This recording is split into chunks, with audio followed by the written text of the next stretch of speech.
Welcome to Data Flow on the Internet. The Internet is a worldwide collection of computers that are linked together. These global connections form a common wide area network, also known as the World Wide Web. This global connection allows you to exchange information with someone down the street or halfway around the world at any time of day, 365 days a year. Let's look at what happens when you press the Enter key on your computer and send information out to the World Wide Web. The information you send is broken into smaller pieces called data packets. This allows people around the world to use the Internet at the same time. Your information is sent through the Internet as small data packets and reassembled at the receiver's computer. Let's compare how data flows on the Internet to how cars travel on streets.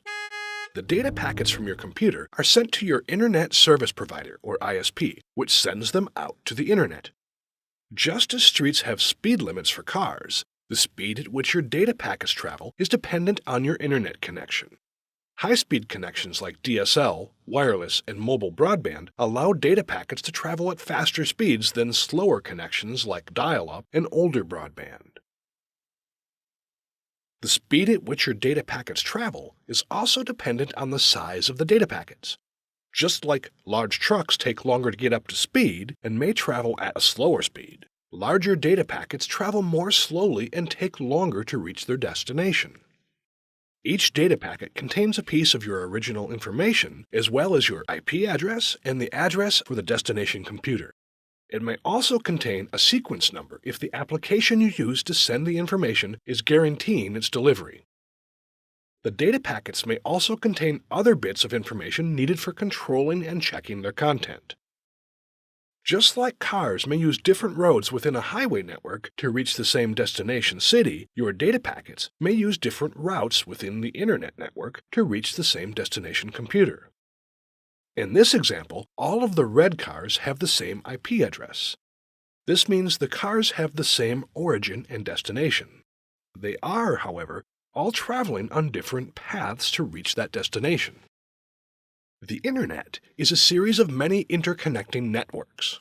To help manage traffic on your local roads, a traffic cop directs and monitors traffic. The Internet uses a router as its traffic cop. The router determines the best path for the data packets depending on the speed and number of other traveling data packets. Internet routers regularly communicate with each other so they know what routes provide the fastest delivery. These routes are stored inside the router's memory and are called routing tables. Just as traffic patterns can vary because of the amount of traffic, construction, and road conditions, Internet patterns can also vary depending on the amount, size, and type of data being sent. This means that your data packets may not always take the same path to reach their destination. In fact, some data packets may arrive out of sequence because of delays, or they may not arrive at all.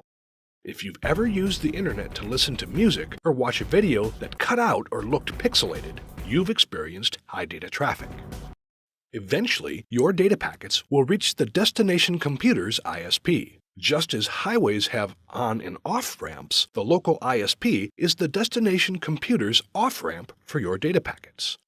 All ISPs have their own router that knows the final path to the destination computer. While these routers do interact with the Internet, their purposes are to know the fastest routes to the customer's computers and provide an on and off ramp to the Internet. When your data packets arrive at the destination computer, it starts the process of reassembling the packets. If the packets contain sequence numbers, the computer assembles them in the correct order and requests the retransmission of any packets that were lost during the journey. This concludes our journey of data flow over the Internet. A few key points to remember are: all data is broken into smaller parts for transmission over the Internet. Not all data packets take the same route between the sending and receiving computers. The application used to send the information determines if the delivery of the data packets is guaranteed. The speed at which data packets travel is affected by Internet traffic. You have